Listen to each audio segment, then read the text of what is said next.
Hello, everyone. This is FPL Kante. We are here for the Game Week 2 preview for APL Under the Radar. The Game Week 1 was over just a couple days ago. We are waiting for the Game Week 2, which is this Friday deadline. I have my friend APL Wrangler with me. How are you doing, buddy? I'm doing all right. How are you? Doing good, doing good. How was your Game Week 1? How did the season start? It was okay. I mean, can't complain. It was not the worst, but not the best as well. Few 50-50 calls, didn't work out, but it's all right. The team looks good. Had Gabriel, so that was one Mm-hmm. thing. I got the news, but it's still I was not believing it. So, but anyways, it was part of the FPL. So that Yeah. one thing to probably deal with. But otherwise, I'm not very happy, but I mean nothing to be worried about as well. Team looks good for the next few weeks. What Yeah, about you? yeah. I mean, it's similar. I made some last minute calls that didn't go my way. I think I misjudged a few things, especially Pedro's minutes. I was a little doubtful about how nailed he would be, whether he will absolutely start, etc. But after looking at the first game, I mean, again, of course, things can change very fast. At least it seems like he's kind of at the center of everything, and he will be pretty nailed, and you cannot get better than that at 5.5 million. Brighton attacker, one of the best attack in the league, right? So I think I misjudged that a little bit, changed my decision, and that was wrong. But again, in general, as you said, it's just game week 1 and not much we can do. Just looking forward to game week 2 right now. Right. And I think Didi did decent as well. I think he got 79 points with Salah. So yeah, Yeah, yeah, he couldn't be with he us today, he but yeah, he did decent. yeah. Yeah, he did it, go with Salah at the end of the day. Both of us did go without Salah, right? So, of course, for game week 2 now, he seems to be in a slightly better place, at least. Like all the Salah owners would be happy to have him. Hey, Zidi is here. Hello, Zidi. Uh, he's not in the video, but he's in the chat. All right, so let's deep dive into the games from game week 1. Again, uh, only game week 1, so one game week of data and everything, so smallest sample size that you can imagine, so I'll take all this with a grain of salt. But again, I think the highlights were Man City, Newcastle being very, very, very good, Brighton also being very good, Arsenal and Man United not as good as expected, at least, right? Chelsea and Liverpool, of course, they faced each other. Both of them were decent, and again, not probably great. Chelsea looked better, probably to some extent, with respect to Liverpool, and now they have their midfielders as well. So we'll probably talk about that a little bit later. But yeah, what do you think? What did you think in general about the games in Game Week 1? Yeah, I think most of the games went as expected, I would say. Based on the previous season's data or the information we had. This again, as you mentioned, right? It's only game week 1 data, but it's more sort of a review of game week 1, right?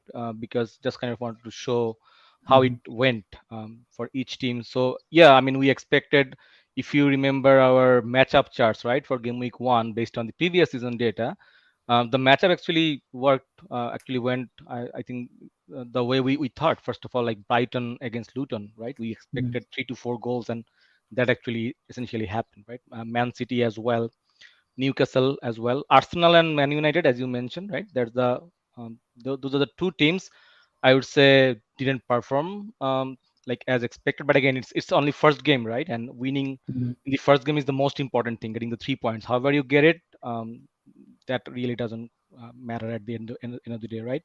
Man United um, XG looks a little better here, I would say, but again, it's because of that Varane's, like he was very close to that, right? Except that there was really nothing much highlight Yeah, from from him. open play, there was barely anything from Man Right. United, right?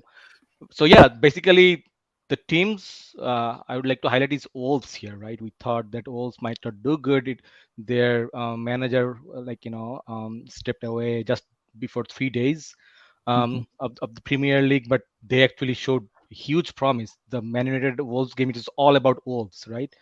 they read. I mean, looked really good, and the data shows here as well. The XG number, as you see, and also number of shots. They actually, I think, the third highest chance creator in the game week 1 amongst all the 20 teams. So that tells you, right, that how good Wolves were and how bad Man United was as well.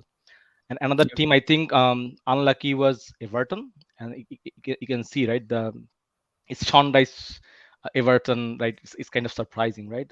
They actually had accumulated a big number of XG. They missed a lot of chances, and Fulham were just lucky, I would say, right? I Mhm. mean, they got just one goal, and they couldn't win. The Everton couldn't win. So those are the two teams I thought, and Crystal Palace, right? That's also probably kind of expected. On, I mean, I was expecting more goals from them, but again, I think they created lots of chances there. Yeah, and Newcastle Aston Villa actually, even the matchup showed that as well. That could be a like big games for Newcastle, like in terms of goals, and we saw that the same thing in the game week 1. So um, yeah, I think nothing was surprising except Arsenal and Man United probably. Yep. Anything Yep. else you would like to add here? No, I think just in general, the promoted teams are going to have a hard season. That's all can say, especially for Sheffield and Luton. Luton did show some promise from an attacking perspective, but in general were very, very open against Brighton. And Sheffield also were dismal against Crystal Palace. Burnley again we hope them to be one of the better promoted sides, but again their first game week was Man City, so hard to read anything from that. But I think they all are very targetable, going to be very targetable fixtures. We spoke about it in the last pod, right? That their numbers were very good, especially Burnley's numbers were very good in the championship, but it was championship. It is a new season, new league. So I think they are going to struggle. But yeah, something to look forward to again, especially for Burnley. I expect them to get better, but Luton and Sheffield are going to be very, very, very targetable. Yeah, that's All what we right. see also in here, right? Bottom Mhm. left quadrant, right? Yep. And Fulham actually fall under that as well. At least Right. only one game week data, and Man United as well. But yeah, Yeah, um, Fulham are just lucky, right? As you said, yeah. with Everton missing all those easy chances and Leno being Leno. He scored a 12 pointer, right? So, but other than that, they were also pretty poor in general. Mitrovic did come on in the second half, but I think I heard news again today that he is actually going to Saudi Arabia. So yeah, I think they will also struggle. Maybe not really relegation worthy team. There are other teams, probably Forest and Bournemouth are probably more relegation worthy. But again, Forest did put a good performance against Arsenal, right? So who knows? It could be a different season for them. Mhm. Bournemouth also, I think we expect to get better this season. I have seen some Bournemouth supporters saying in on Twitter that they do expect their team to be more tightened in defense. Last season it was like all over the place, right? They were conceding 2 3 goals every game, but they expect them to get better. But anyway, so again, just one game week, so we have to just take the data and just take it at the face value for the time being. So let's talk about the player data a little bit. Again, from the defenders perspective, again, we'll highlight some of the players later. But for the time being, of course, S2 stands out, right? And even from a forget about data, just from an eye test standpoint as well, he was basically their fourth attacker, right? He was always bombing forward. Chilwell also almost kind of played as the fourth attacker for Chelsea. He was central a lot of the times as well. Again, not just playing as a winger, he was inverting into the midfield sometimes as well. His goal that was disallowed for offside, that was also, he was very central. The assist that he got, he was also very central as well. So those two are the kind of standout picks, I would say, and we'll talk about a few others as well. Anyone else? Maybe Rico Henry. We both have him, right? And we'll talk about him. But anyone else that stands out for you? Um, Not really. Again, Rico Henry. I think so. Basically, whenever I got the news, I told you as well. That whenever I got the news of Gabriel, I was not sure what to do. So instead of removing from Gabriel to Saliba, I actually did like bring Rico Henry. so Hmm. that I kind of made sure that okay, if Gabriel doesn't show up, that Rico Henry's fixtures look good and his data was looking good there before as well. And the thought process was good. Like if Gabriel would not come like for last 9 or 10 minutes, I could have Hmm. got that like Rico Henry's assist. So yeah, I mean Rico Henry's number looked good, and if you see his heat map, he was also like in a very attacking position, and that's also probably something to talk about Spurs, because the new system is will be like that. They will have a lot of open space in the wing, and which opponent can exploit, and that you can see also if you see Rico Henry's heat map versus Spurs game. You will see he was Hmm. just kind of a forward, and he was completely always attacking, which is good. I mean I have to kind of make some call next week as well whether I play Rico Henry or Gabriel, but yeah, Rico Henry was really promising.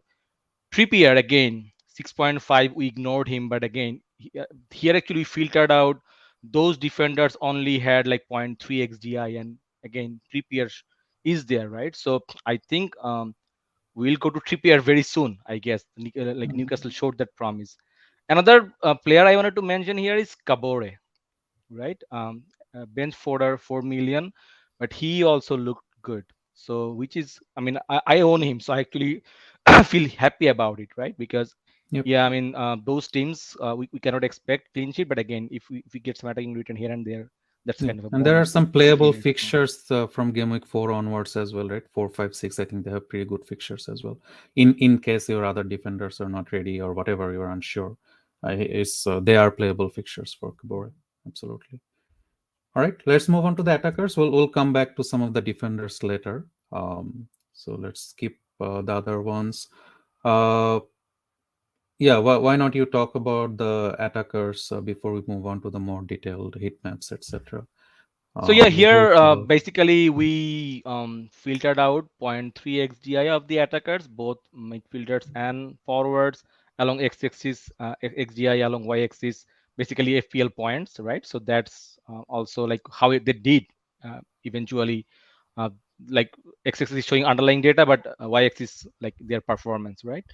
Mhm. And we also are showing like touches in penalty area with the size. So the bigger the size of the circle, that means that those players had bigger touches or more touches in penalty area, and also current ownership as well. And like basically darker the color, high owned player those are.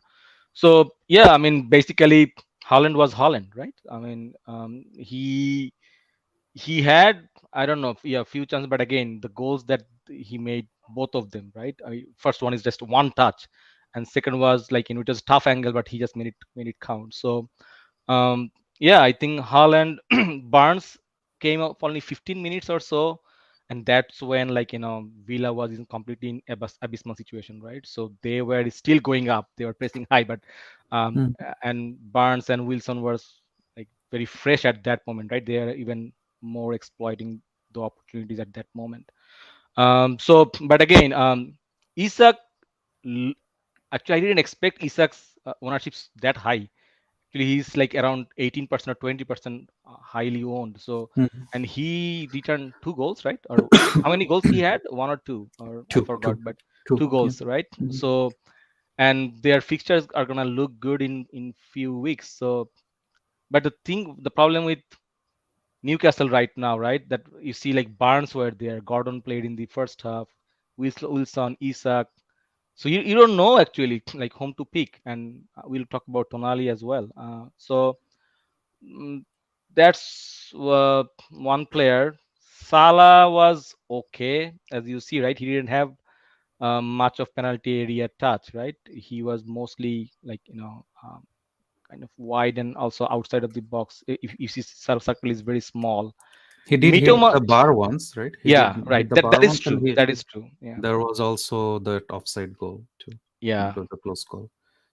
and also Saka also like he like that goal was, I mean, awesome. But again, Arsenal as a whole, they started pretty well. Whenever they started, it was a flying start. But later, I mean, it was not really in great shape. Mitoma, as you can see, right, the circle is kind of bigger, and actually he was wide, but also he could have got more returns. He got few chances as well. And like I think Joe Pedro, as you mentioned, right? That one player to talk about. I think seeing the Brighton's game, it seemed like he's gonna be nailed. I mean, he was kind of the one of the main guys there, right? I think now Welbeck and Ferguson might have the competition. I don't think like we were kind of concerned, right, that whether Hmm. Joao Pedro is gonna be a minute concern. It's the first game. We don't know. Like Diaby rotates a lot, but again, seeing the first game, it looked really promising. Although like his that penalty was kind of sketchy. It's not really a clean one. He missed a like very easy sitter as well. But again, I mean the involvement was there, right? And he Yep. took penalty essentially. We were confused like if Pascal Gross is there, whether he's gonna take the penalty or not. But he took Hmm. it, right? Pascal Gross was on the pitch. So yeah, those are the few players, and Maddison was so good, right? He was the main man of Spurs, and in that system, I think Maddison. I mean, I think you were on him before the deadline, right? So Hmm. I don't know. What's your thought on Maddison right now? Like, when do you think that you should get him, or like, any thought about that? Yeah, I mean, we'll talk about Madison later, so maybe we'll skip that Okay, for the time being. But okay. yeah, one player that I wanted to talk about was Bowen, and Hmm. again, there is some talk. Moyes explicitly said that he can potentially play as the forward Strike it as right, well, yeah. right? And he looked good. He looked pretty good in the again. He was Bournemouth, so hard to take a lot from that. But if he is the main man for West Ham, not on penalties, unfortunately anymore, but still the talisman, right? So I think Bowen is going to be someone to look forward to, especially when their fixtures turn better. Their fixtures are not that good in the next few game weeks, but when they do get better, I think I'll look to him. Uh, So their pen but takers is Fornals, right? Ben Rama was Oh, stuck in Benzema is defense taking now. last Okay. season. Yeah, Okay. I think he's still as long as he's on the field. I think Ben Rama still takes. I mean, he's pretty good at penalties too, so I don't think he will lose them. But yeah, I mean, other forward that kind of caught my eye was Edward. Again, Mhm. Palace, we don't necessarily see them as a team that creates a whole lot of chances, but Edward was very, very central alongside Eze. They are going to lose Olise, so that's a big miss. So it'll be something to look forward to again if Crystal Palace manages to replace Olise with someone. But in general, I think Edward looked pretty good. Again, in the past, we have been burned by that, right? Now Mateta is also in the team, so he might come in and etc. But I think Edward looked pretty good. He looked pretty sharp and very very central to everything that Palace were doing. But yeah, for some of the other players we'll touch later when we talk about the heat Do maps you have or anything more on Eze specifically. later? Just wondering. Yep. Okay. Yeah, we'll talk Okay. about Then it. yeah, let's have discussion on that. Okay, I think let's move on. We have some questions from our APL USA friends as well, so we'll also talk about those later. All right, so the big one for from Man City, KDB got injured right about 25 minutes in or so, and it looks like it's going to be a very very long term injury. I think Pep came out and said that it could be as late as January or something like that, even more potentially, right? Depending on how if he has to have a surgery and how that goes and so on. So it is going to be a significant recovery time for KDB. And given that Man City doesn't have a big squad right now, that opens up a lot of X minutes opportunities for Foden and Alvarez, right? Uh, and of course, for both of them started the game even with KDB in, and when KDB got injured, Kovacic came in. Uh, what did you think in general about Foden and Alvarez? Alvarez was on a lot of set pieces too, to my surprise. He was taking a lot, most of the free kicks, even some corners as well. So, but yeah, in general, what do you think about Alvarez and Foden? Well, definitely like X minutes wise now it increased a lot, right? Mhm, And but still to be seen. First game week. I mean, in general they looked really good, but um, when KDB was not there, I didn't see that sharpness in the attacking, to be honest, from Man mhm, City's side, and that's where I don't know they are having a talk about like transferring of Paqueta, right? So, because they will need that creative midfielder, right? If um, if KDB is not there. Now Foden can play that role, maybe, and probably we'll see that more and more. But yeah, it's hard to judge now. But on the pitch, they looked amazing. I mean, eye test wise, they looked fine, but still, kind of, I don't want to jump onto them right now. Still, FPL wise, I felt wait and see. And because I mean, first of all, they are playing Newcastle in this game week, anyways, right? So this is not a best fixture to bring those players, like having the knee jerk. Oh, you know what? KDB is not there. Okay, bring in. It's not like that, because you might see more rotation. And they Yep. are playing today. Today is the game, right? Super Cup Yep. final. In So in half an hour or so. Yeah. right. So you never know what's gonna happen, and we'll see more rotations here as well. Um, and also, like, Grealish was not starting in the first half, right? So yeah, it's still to be a lot of things to be seen, right? And I see some sort of, like, tactically as well. I see that the wing backs were like very forward. If you see, the hitman Walker was very Walker and forward as Rico, well. Rico Lewis as well. Yeah, Rico And Lewis is supposed to, but I was surprised to look yeah, at like and I mean, Walker's basically they position. were yeah, both of them. Yeah, you're right. And Hmm. wide actually. And Hmm. essentially the winger they had, they kind of went into the middle, and so yeah, the bottom line, I think they Foden might be like that creative player they're looking for. Alvarez, I don't know if he can be really there. I mean, he's number 9. I mean, that's how I see it, right? So number 9 playing in number 10 position. So I don't know how effective he will be, but he was installed. I mean, if he starts, then definitely will be a bargain at 6.5, right? So Yeah, I think it depends on team structure, of course, and also looking at today's setup. The front four is Palmer, Foden, Grealish, and Haaland. That's the Sevilla game in half an hour or so. So Alvarez is not starting. And to be honest, I think in general I like Alvarez more than Foden. Foden looked kind of confused with his role, right? What he's supposed to do. Is he supposed to be playing wide? Because again, Grealish didn't start, so ideally we would expect him to play that role.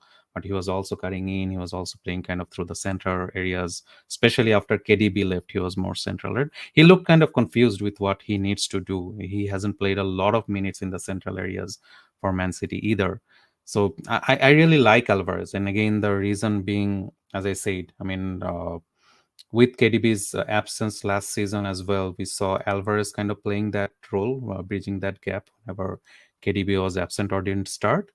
And also he's on a lot of set pieces. I really like that. So there are multiple avenues for Alvarez, and the chemistry between Alvarez and Haaland also looks pretty good. They kind of play well with each other, right?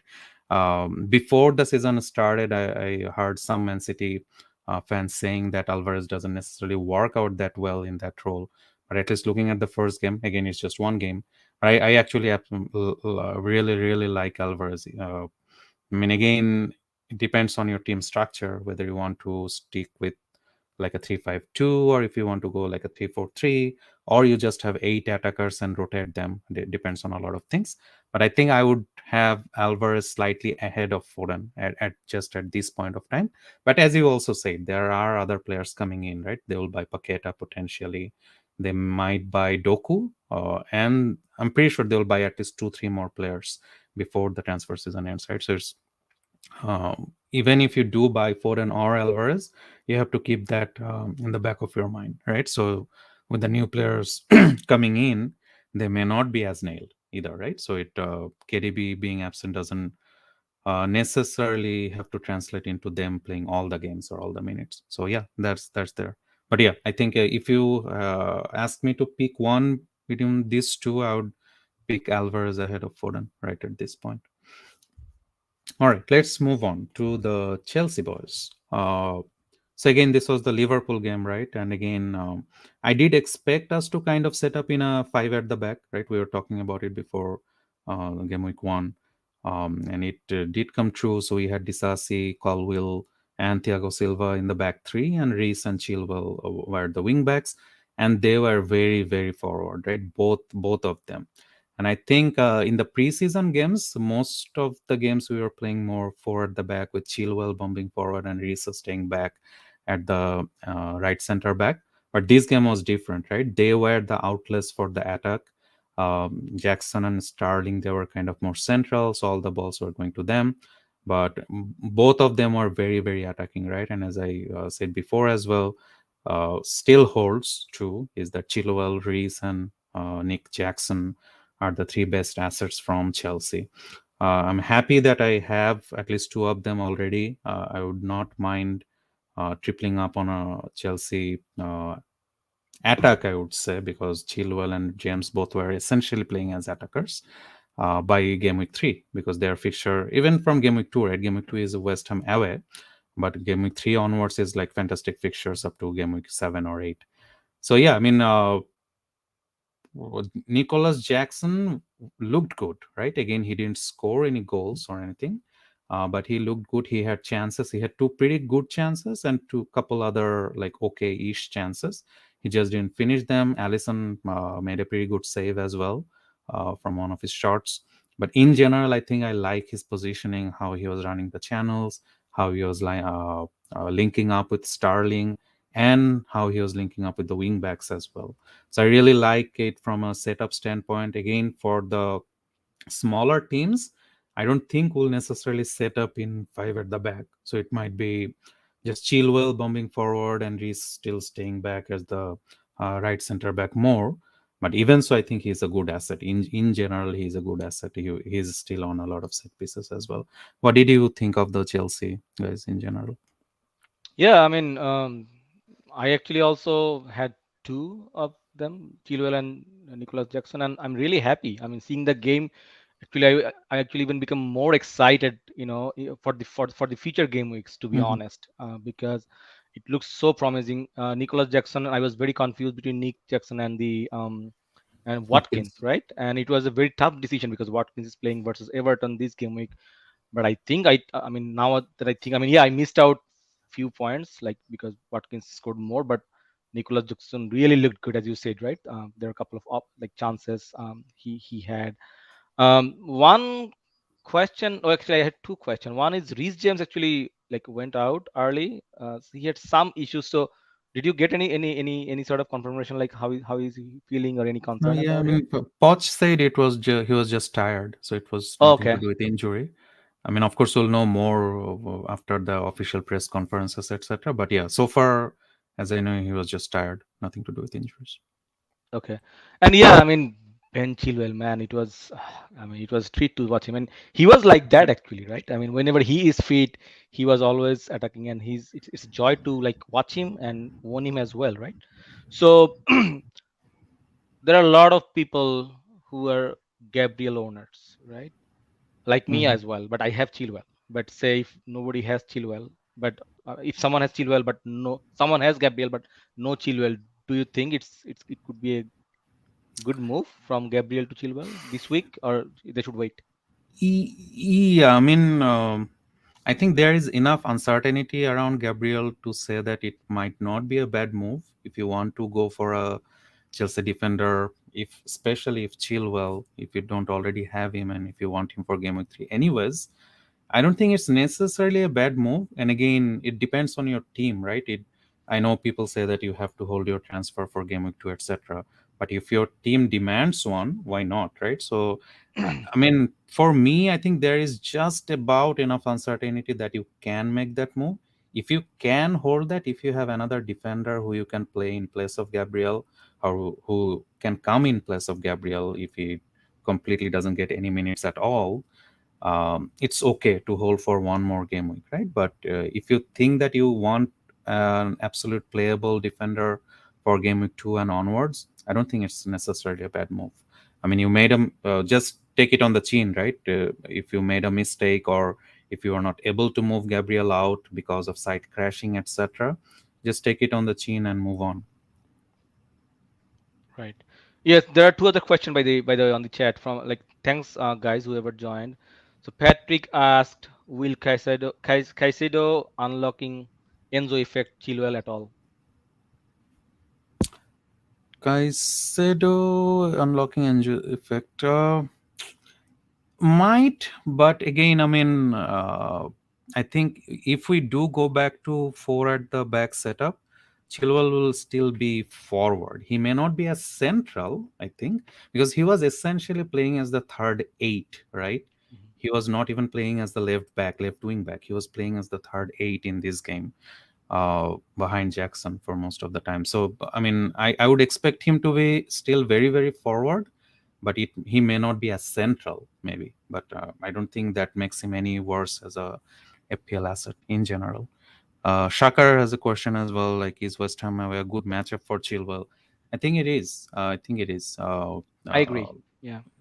Again, it's an away game, but I think Poch has started to kind of find the groove with the team. He has identified his best 11 in general, like at least in the absence of Nkunku.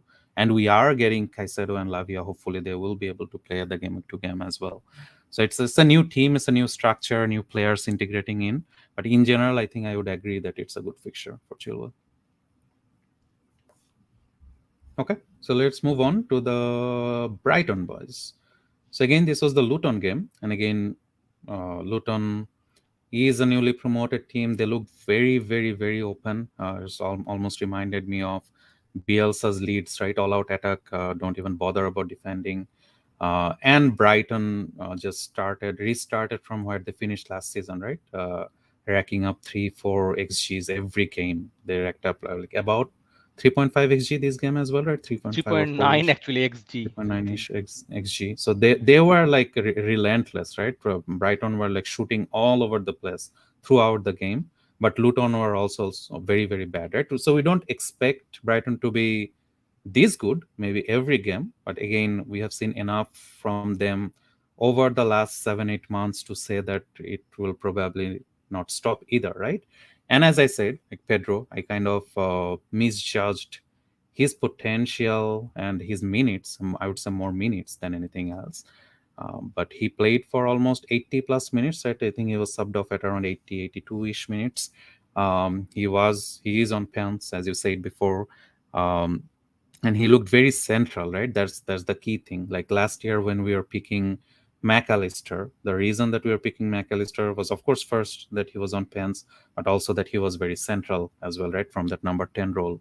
So Joe Pedro is essentially playing that same role as McAllister did last season. He's a fantastic asset. I don't think it can get any better from Brighton perspective. And I like go back and get him back in, because I just don't like it, right, without him at this moment. And he is also very highly owned, surprisingly, and that means that how engaged FPL managers are this right now. He's almost like already 20% ish plus owned, I think, overall. So Yeah, yeah, his EO was like around 50%, I think. His yeah, EO. around Basically, like, around like 20 Salah plus. owners already have him. So Salah owners are like around 30, 20, 30%. So you can consider like, those people Yeah. also definitely has Pedro. And non-Salah owners also have Pedro. So you can just add Mhm. that, right? So Yeah, he's very, very highly owned. And Estupinian, we also spoke about him right before a little bit. He was also very attacking. He was essentially playing as the fourth attacker, and unlike what we have seen from Desarbi last year, where Estupinian was cutting in, he was playing narrow. Mitoma would go wide. Even Mitoma wasn't necessarily that wide. I mean, they were playing very close to each other, so that was kind of unique. Brighton in general were playing narrow, going through the middle and so on, and that's why Pedro had a lot of chances as well. March, the goal he scored, he was also very central. So everyone was kind of coming narrow, right? And of course, it's Luton again, so but we cannot make much out of it. But in general, I think they were playing narrower than what they did last year. As you showed before in your plot, that Mitoma had a lot of penalty box touches as well, probably more than anyone else in this game week. Uh, but he was coming in a whole lot in general than he was at the back end of the last season. But yeah, what is your thought right now on the Brighton boys? yeah, I mean, I have Mitoma and Estupinian. And if you remember, you asked me in the last preview, gaming preview, I think that, I mean, what's your plan with, or what's my plan with Estupinian, right? That am I Mhm. gonna move on after game week 3 from him? So, I mean, this attacking, he had this potential, and that's why actually I told him that it's, I mean, I expect them to, attack more, and Estupinian will be very much involved. I mean, definitely it's a Luton game, but we saw even he could have had like 15, 20 pointer. I mean, Mm-hmm. I think Welbeck missed one chance. He actually also get one chance as well, right? So Mm-hmm. he accumulated a lot of a big number of XGI as well. So I like him. I think out of these three, he was the best. I think, and um, Mitoma, I liked him too, but I will not be hesitant to move out from him after 1 or 2 weeks. Joao Mm-hmm. Pedro is kind of like, he's only 5.5 and he's on pens as well. So if he gets minutes, definitely you should take the advantage of it, right? Because um, then it's just like, you are kind of probably missing out the chances that he could have had, right? With higher ceiling. So yeah, I mean, still only one game, but something to be excited about. And those are the three only I'm very much excited about from Brighton, not any others. I think so. What do you think? Its opinion keeping him after I'm saving actually for. thinking to keep him because I have Gabriel now. I mean, if I would have Mhm. said Saliba, that's a different discussion. But I was actually thinking since like their fixtures turned bad from game week 4, so that's why actually I kept 1.5 million so that I can move from Estupinian to Trippier 5 to Mhm. 6.5. But now since Gabriel actually I have a something to deal with, now Gabriel's price might drop, so I might not I might be priced out to get Trippier, but I'm thinking to keep Estupinian now just because I have now Gabriel. Now for the Saliba owners, yeah, I think you have to just assess after 2 to 3 game weeks. I guess after game week 3, then you can decide what to do with him. But in general, I think next 3 game weeks, next 2 game weeks, game week 2 and 3 are good for Brighton as well. I think Yep. so. You just keep him, and then you assess how Newcastle become or other options, right? But I think he's a hold. He could be a season keeper. Who knows, right? So Yeah, only 5 million. yeah. Andy Martin had an interesting comment on Twitter today. That Brighton people are saying that Brighton have harder fixtures from game week 4, but Brighton is the hard fixture for others. So That's true. That that's, is true. I mean, I agree. we yeah, it's not the same Brighton that we saw for the last couple of seasons or before this RB at least. So it's a Right. complete different team, right? So That's true. I mean, yeah. I think even against Liverpool, right? When Trossard had a hat trick, I think Hmm. they scored 4 goals or so.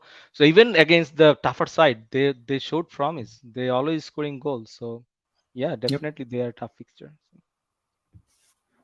Okay. All right. Let's talk about Brentford. Again, the usual suspects, right? We did talk a whole lot about Mbeumo and Wissa to some extent as well, and Rico Henry. Both of us had him for a reason. But Mbeumo was actually surprised, and I think I misjudged his potential a little bit as well. I know the FPL Twitter in general was very buoyant about him being on penalties, him being the talisman with in the absence of Tony, but he was very very forward, right? He was by far the most advanced player in that whole game, uh, and Wissa also looked pretty good linking up with Mbeumo in general, and Rico Henry also created a few chances. I think he did get an assist also, right? If I'm not wrong, we both have had him on our benches. uh, Maria, Brentford, what do you think? Of course, again, this was the Spurs game. They racked up around 2.2, 2.3 xg. uh, Spurs is still kind of going through the transition. They don't have all the defenders or midfielders in place yet, of course. New system, new manager, new structure. But Brentford, I think in the first few minutes they looked a little rattled, but in general, as the game went along, they grew into it. They did much better. But how are you looking at Brentford assets? Their fixtures are good also. You're muted, Wrangler. You're muted, Wrangler. Cannot hear you. Oh, sorry. So yeah, basically they had the toughest fixture, right, in game week 1 because I think after that their fixture actually even were good, and even the first game they showed promise. And um, one of the good things in this FPL was like all of your or most of your enablers actually played really well. I would say like even Mbeumo, Mitoma was underperforming, but still he got the assist, right? Mbeumo and then Joao Pedro. So there are a lot of players who are doing good. So you might feel miss out. But I mean, Mbeumo was a good pick. He was on pen and he got the pen, right? So I think, like, if Wissa, I mean, he looked good, and if, like, if the minutes look secured, he could be another option, right? So then actually you can really get Salah, right? Because we were, most of us at least, we're not taking Salah. Yeah, one is that, okay, you're not captaining. Why bother getting 12.5 million, right? But if you go get this type of enabler who really do good, right? Mbeumo, Wissa, like, Joao Pedro, Eze, Mitoma, Mhm. Maddison is there as well, only 7.5. Then why not? Those people actually enable to get premium options. So I like this, again, to be seen. I mean, I don't have. I mean, if you now ask me, okay, do I move from Mitoma to Mbeumo? I would say no, because the fixture looked good for Brighton as well, and they played good. So, but definitely those who already have him, something to be excited about in next few game weeks. I have Rico Henry, and again, I mean, I was really happy whenever I got him, and it was really good to see him as well. He was really attacking, and if you see the heat map as well, right? So, so yeah, these are the three options again. I think nothing. I don't think anyone need to jump onto anyone right now. But if you have, just hold him. Yeah, Right? Do you there. think any? Yeah, anyone that you can think of, that, what, bring Mbeumo now for anyone? I don't think, right.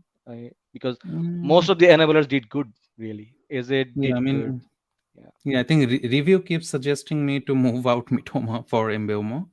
And because of their fixtures, right? Their next few reads: Fulham, Palace home, Bournemouth home, Newcastle away is the tough one, but Everton home and Forest away, right? So five out of their next six fixtures are so good, and of course Brighton's kind of turned a little for the worse, right? So you probably would want to move out Mitoma, as you said, if you want to keep Pedro and Estu, you'll probably want to move out Mitoma to a different midfielder. So why not do it early? So there is a little bit of point there, but I'm at least for game week 2, I have to I made my bed, right? So I have to stick with it for the time being.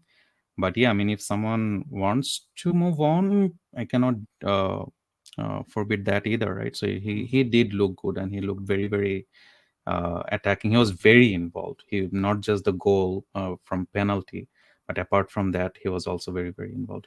As you see on the heat map as well, right? He was by far the most advanced player. And again, it was the Spurs game, so other against smaller oppositions, it might be different, right? In Brent Spurs game, they were sitting back, letting Spurs attack and then counter. But yeah, it could be different for other games. But I think it's still a great asset. I personally wouldn't move anyone to Mbeumo for game week 2 at least. But yeah, again, game week 3 is Palace home, 4 is Bournemouth home. Those two are both very good fixtures. Brentford are very good at home. So yeah. All right, let's move on to a few other players that we want to touch on. Maddison, Eze, and Diaby. These are all three guys that we actually did talk about in our preseason videos, right? Multiple times. Um, and again, I think the only mistake I would say that I'm really disappointed about is not getting Maddison in from game week on. Um, he looked good in preseason, the couple of preseason games he played, and I was hoping he would do what he did in this game, right, in the Brentford game. But yeah, I am just very disappointed at myself that I made that call to move him out because I was uncertain about Pedro's minutes. I took Mitoma in, and that had kind of a domino effect on moving out Maddison as well, right? But he looked very, very good. He looked very central, and we were talking to our Spurs guys, our Spurs friends from FPL USA today as well, right? They think that if anything, Maddison would be even more aggressive, right? In this game, he was more the assister, but against the smaller oppositions he would get into the box more, he would get more goals essentially. That makes him an absolute great APL pick. And I think this is going to be the season that Maddison is going to absolutely break it. So I'm really disappointed at myself that I didn't start with him. But yeah, what do you think about Maddison? Yeah, I mean, I'm not as disappointed as you. I mean, I know that you have been on Madison like just before the deadline. So, but yeah, I mean, I wanted to assess Spurs in general because there are a lot of uncertainties about Kane and how they look like. Mhm. But yeah, I mean, only first game, uh, so definitely probably is gonna miss out his points and also his price as well. But again, I mean, that's what about FPL, right? You cannot afford all players together, right? So I want to have Mitoma because of the fixture and had a plan as well from Mitoma to probably Maddison or whoever emerges. And looks like Maddison is gonna be the call looking forward, and he might be on the penalty as well, right? I think in the absence of Kane, I mean, probably between him and Son, I guess, right? So we need to see. So yeah, I mean, he has been always a good FPL option, and now actually even he plays for a better team, and he is a class, right? So um, I need to wait to get him, but again, he's gonna be essential very soon. Looks like in this system, Spurs system. So Yeah, I mean, again, their fixtures are fantastic, right? From game week 3 onwards, especially 3, 4, 5. So that's why I originally wanted to bring Addison in just before even assessing the Spurs assets. Just have one placeholder for from Spurs attack for those game week 3, 4, and 5 fixtures. But yeah, as you said, again, something to be assessed, right? We cannot read much from one game restructuring, whether they buy another forward, whether Richarlison still plays number 9, how Son comes in, and so on. So there are still things to look forward to. But yeah, I think in general, I think Maddison is going to be a very good FPL asset over the season. Let's talk about Eze a little bit. And again, we touched a little bit on him when we were talking about Edward. Both of them are very, very central, right? They were playing very close to each other. Eze had the license to shoot, right? Zaha is gone, so they need to get those goals from somewhere. Uh, he was the guy who was getting the goals for Palace. Not many, but of course, whenever Palace was scoring goals, Zaha was involved to some extent, right? So Eze has to fill that gap up. Now that Olise is also gone, he has a big burden on himself, right? And it looks like that he has taken that positively. He's taking a lot of shots. I think he created like 7 big chances in this game, and that's also he's took like that's the highest in this game yeah, week. Yeah. and also took like 6 shots or so on.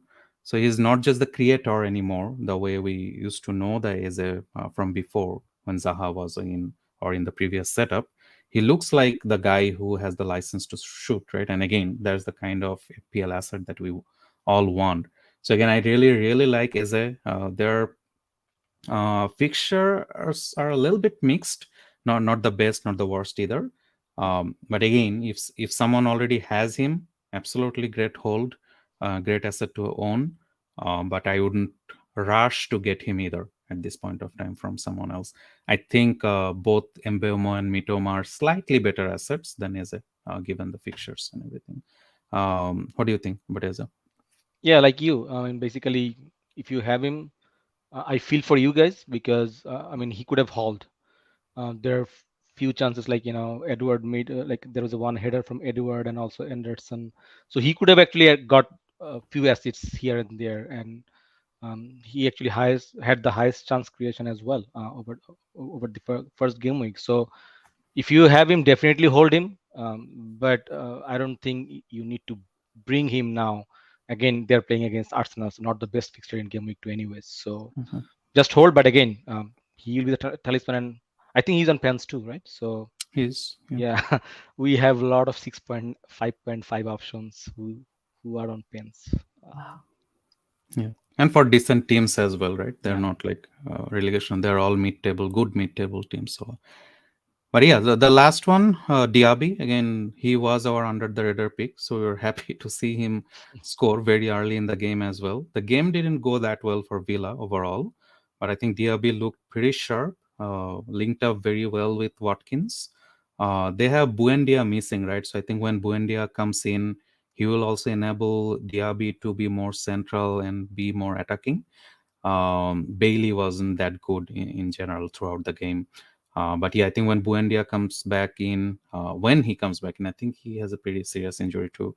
But that would be something that would unlock Diaby more. But again, in general, I think I like Diaby. He's Nehal's boy, right? So he was very beyond about him in the preseason. I don't think he started with him eventually, but yeah, I think he looked great in general. But yeah, let's move on maybe to the Hmm. next ones, right? So then to go through. So the next one is, so we're just going to talk about the fixtures a little bit and captaincy. Again, this game is kind of weird, right? There is not a whole lot of targetable fixtures, I would say, other than maybe the Liverpool, Bournemouth, and Brentford, Fulham to some extent. I don't know how good of a fixture Wolves is anymore, especially given that they are at home and what we saw from them against Manchester United. So that's against Brighton. Man United plays Spurs. Man City plays Newcastle.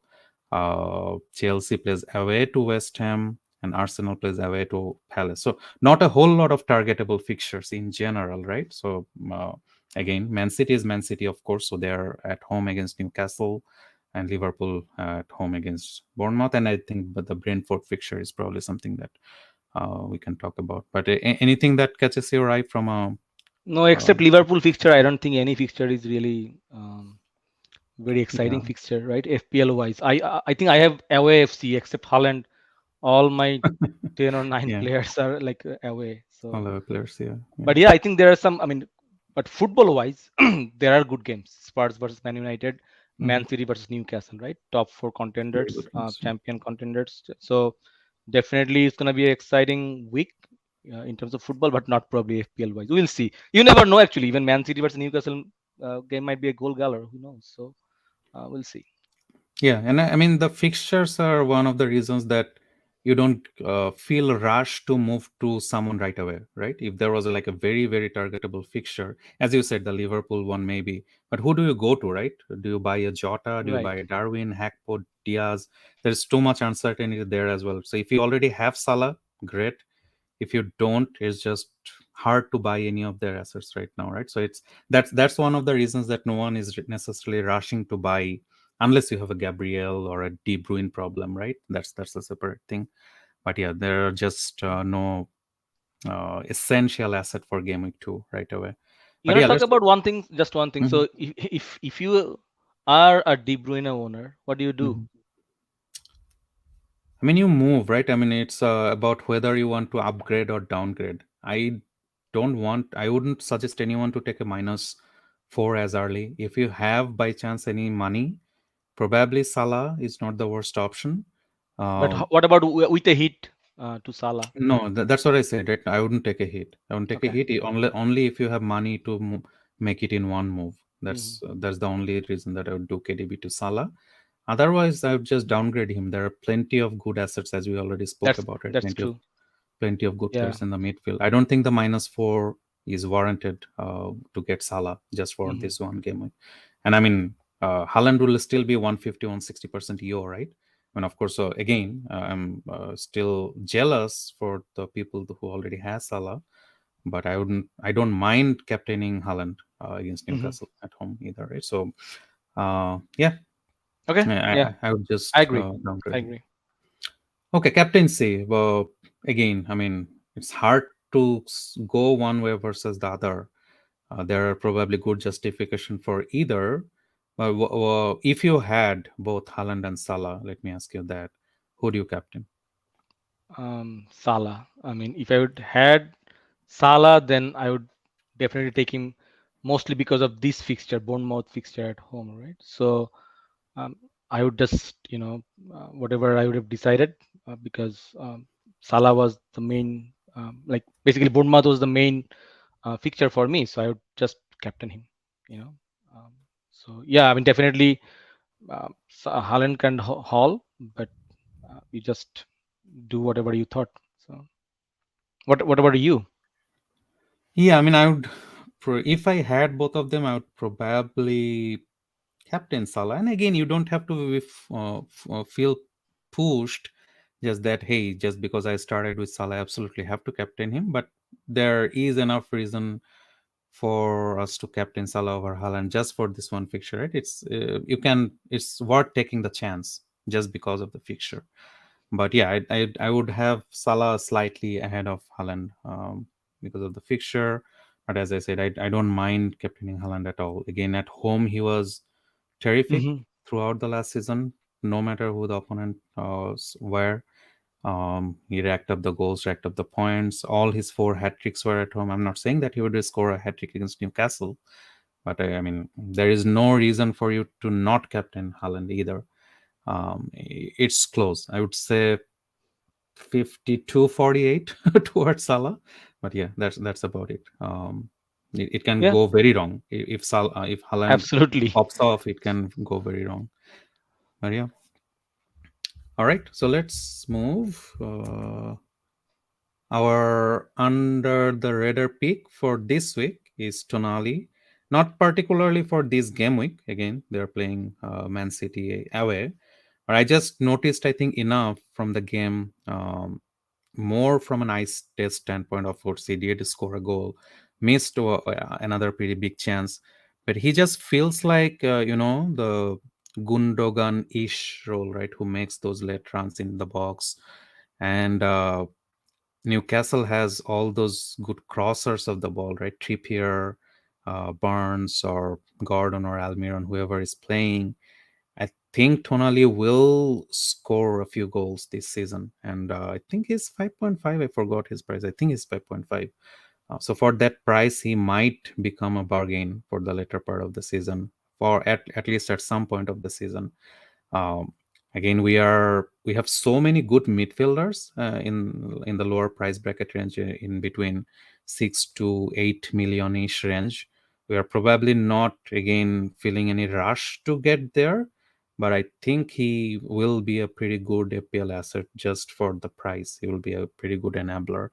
But yeah, that's our pick for the under the radar this week. Any comments on Tonali in general? No, he got one. He was about to get another. So absolutely. For not for this week again, as I said, as you said, but again, definitely he Okay. should be under the radar. So Okay, all right. Let's touch on some of the questions that we got from APLU. So we have touched some of this, but we'll still go through them. If you have Bear and Kabore and both blanking, would you get rid of Gabriel? Um, Tough one. I think I lean on the side of saying yes. I think again, if you have the money, if you can move to Chilwell, and if you have 2 blanking defenders, I wouldn't take the chance. I think I would make the leap. What about you, Wrangler? only for Chilwell, but say what if you have Chilwell, then what do you do? Either a Saliba or a James, either another Arsenal defender or Reece James. I think it's close between those two. Yeah, It's close. Chilwell's slightly ahead, and then it's close between Reece and another Arsenal defender. I right. think.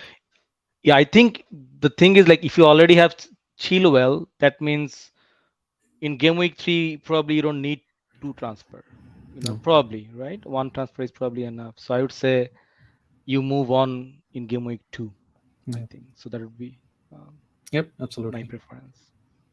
Arsenal defender to Chelsea defender, worth it or wait for game week 3? I think we spoke about this. So let's skip this. Thoughts on Foden as an option? Yes, we spoke about this as well. I think he's a very good option, especially in the absence of KDB. But also keep in mind that don't be absolutely surprised that if he gets benched in one of the games, right? It happens. Pep is Pep. But yeah, I think in general he's a good FPL asset now. What would you do with Foden? Hold. If you have him, hold. Absolutely hold. What is your preferred strategy? Rolling game week 2 and game week 3 and do a mini World Cup in game week 4, or rolling to game week 3 and doing 2 transfers in game week 3? I think this is from Raza. Again, I mean, hold the 2 free transfers as long as you can. Don't feel forced to use both of your transfers in game week 3, even, right? Hold on to it if possible until game week 5, because that's after the international break as well, right? So you would want 2 free transfers by game week 5. So, yeah, no matter what you do, I don't think there is a yes or no or right or wrong answer for this, but just work according to your team. If you need a transfer, do it. If you need to hold a transfer, hold it as long as possible. Anything on that, Wrangler? No, it's yeah. Again, it's a team dependent territory, right? So, but yeah, just hold as long as you can. The like to transfer, but if you need to do it now. I mean, right? So like the Gabriel type situation, like the first question that right Mhm. we mentioned. So yeah. Okay. Thoughts on Bruno and Tonali? We already spoke about Tonali, so we'll skip that. Nico Jackson or Watkins? I think it's close, and we had the same dilemma before preseason as well. Um, Given the fixtures, I would have Nico Jackson slightly ahead of Watkins. Again, But not for we'll let this you week, pick. right? This week, no move, I would say, right? Yeah. It's more of a like Whoever, game week three yeah, question, right? Yeah. whoever you have, hold absolutely. Whoever you have, hold. But yeah, if you have Watkins, I mean, again, their fixtures are not the worst either, but Nico is probably the better asset from game week 3 onwards, 3 to 7, 8 ish. Right. Jota or Nunes or none? I would say none. Again, given the amount of uncertainty that we have, he might be injured. Jota might be injured, but who knows? Hakpo plays the forward role in this game, right? It's just too much uncertainty for me to go there and just target one fixture. What about you, Wrangler? Yeah. Again, team dependent. If you think that like your team is well set up for game week three, like say you have one or two Chelsea assets already, I think Jota could be a good shout for this week, at least. But again, you said a lot of uncertainty, right? If you, it depends on like how you play. If you want to like catch up with the ceiling, then probably Jota, because this game week, I mean, we Liverpool already had 9-0 win in Mhm. last season versus Bournemouth, so maybe Jota, but again, mostly none. The way Yeah. I play, at least none for me. Yeah, I think there Depends is how you just play. about enough uncertainty to go Yeah. for none. Yeah. Okay, given the list of high performing strikers is pivoting to a 3-4-3 setup more reasonable than 3-5-2. I think we'll see a lot of teams who will have 8 attackers, given the number of enablers that we have, the Yeah. likes of Pedro's and so on, all the 6.5 midfielders we have. I already see a bunch of teams who have 8 attackers, right? It depends. I think 3-4-3 is okay if you value Pedro and one of Watkins and Jackson, because that's essentially your three forwards, right?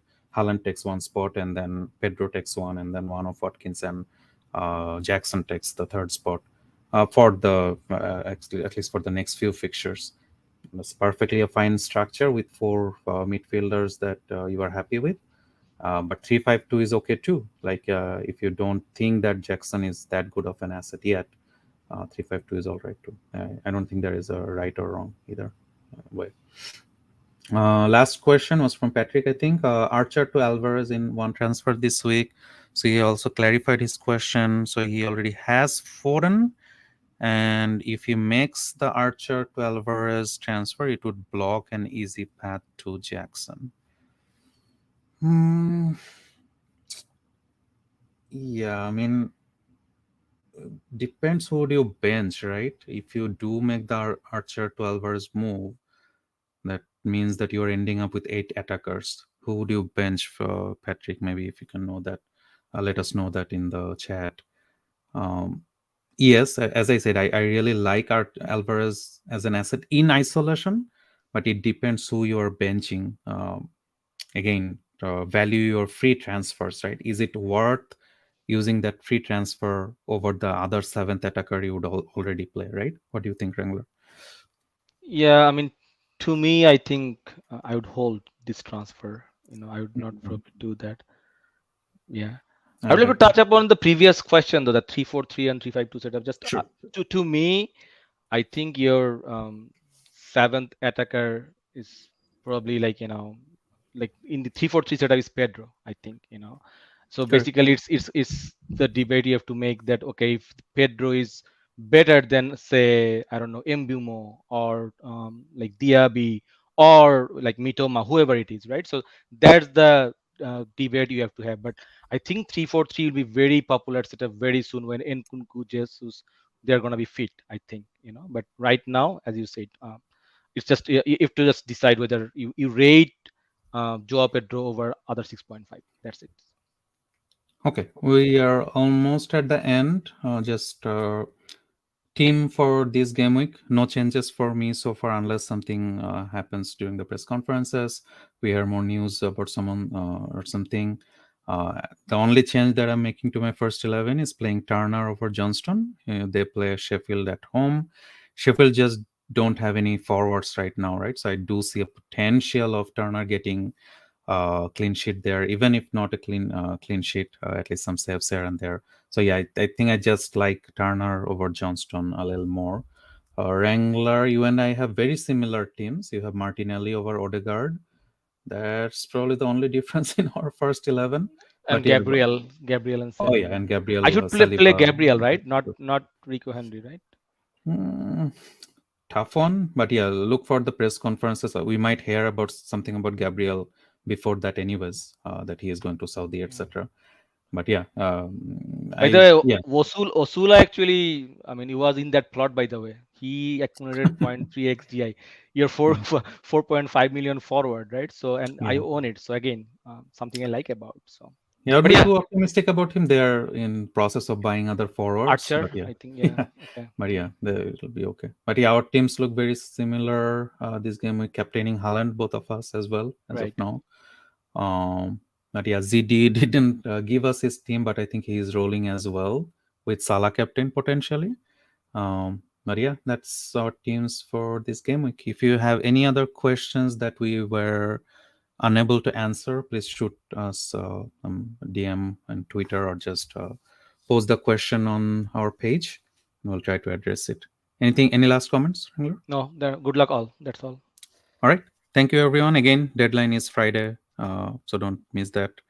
Otherwise, yeah, have good luck and see you after Game Week 2, Game Week 2 for Game Week 3 review. Thank you, everyone. Bye bye. Bye, guys.